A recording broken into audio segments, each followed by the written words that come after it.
In questo video 10 consigli per organizzare i medicinali in casa.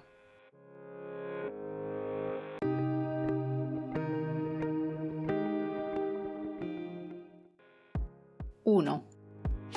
Innanzitutto i medicinali vanno sempre riposti in luogo fresco e asciutto e in un ripiano in alto, lontano dalla portata dei bambini. Non sistemo questo ripiano da circa 1 anno e mezzo, quindi è stato molto prima della gravidanza. Come vedete c'è un caos assurdo. 2. Si inizia sempre svuotando tutto. Ricordate che il miglior modo per organizzare uno spazio è svuotare sempre tutto e riorganizzare da zero. Cerchiamo quindi di dare un senso a questo ripiano. Ora finalmente ho trovato il tempo anche per dedicarmi a questo spazio. Un angolo alla volta sistemerò tutta casa.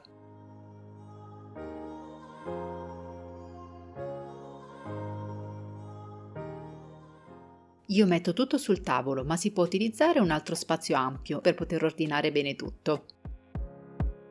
In questa montagnetta di medicinali ci sono tanti integratori che prendevo prima della gravidanza, ma che in gravidanza non ho più preso e quindi ora saranno scaduti. Ci sono anche molti residui di integratori che invece utilizzavo in gravidanza e che ora non sto prendendo.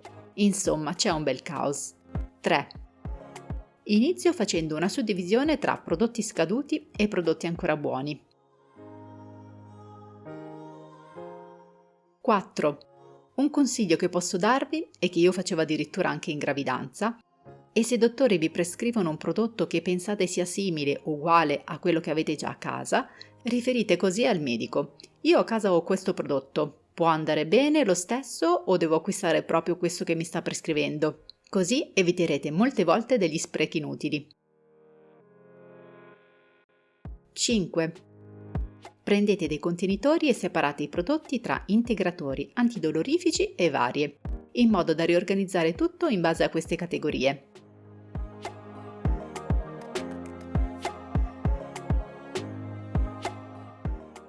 Se avete voglia e tempo, potete eliminare la parte dei contenitori vuoti e mettere tutto nella relativa scatola.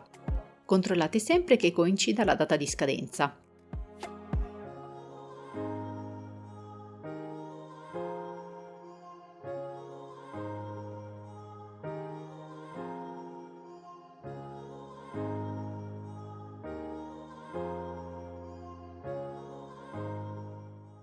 (6) Se avete dei contenitori vuoti potete utilizzarli per organizzare tutto in modo ordinato, come ad esempio in questo caso.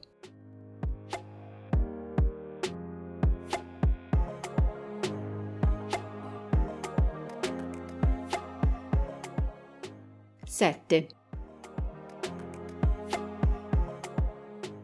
Prendo tutti i prodotti scaduti e inizio a separare i contenitori in carta dai medicinali, in modo da buttare la carta nel contenitore della carta, mentre tutti i medicinali li metto in una busta e li porterò in una farmacia vicina che raccoglie i medicinali scaduti.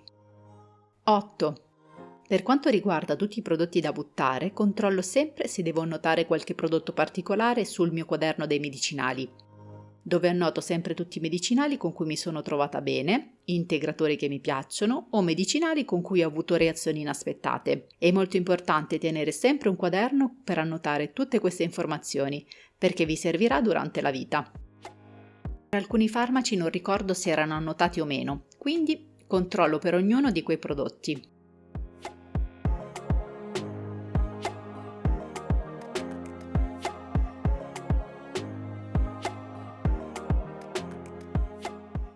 Queste andranno nel contenitore della carta e tutti questi medicinali scaduti da consegnare in farmacia.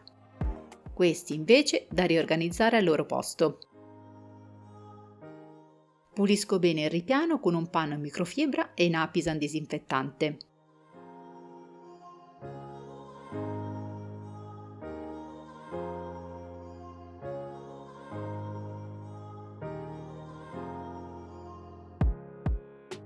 Metto in alto tutti gli integratori.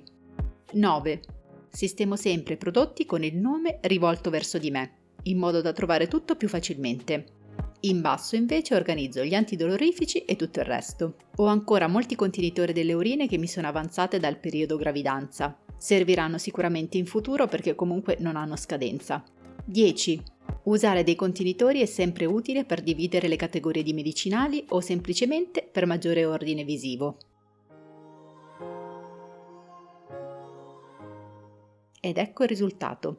Quando ho terminato di sistemare ho fatto un sospiro di sollievo, come se l'ordine mi trasmettesse una sensazione di relax. Io spero che questo video vi sia piaciuto, se sì lasciate un cuore nei commenti. Vi auguro una dolce casa a tutti e vi aspetto al prossimo video.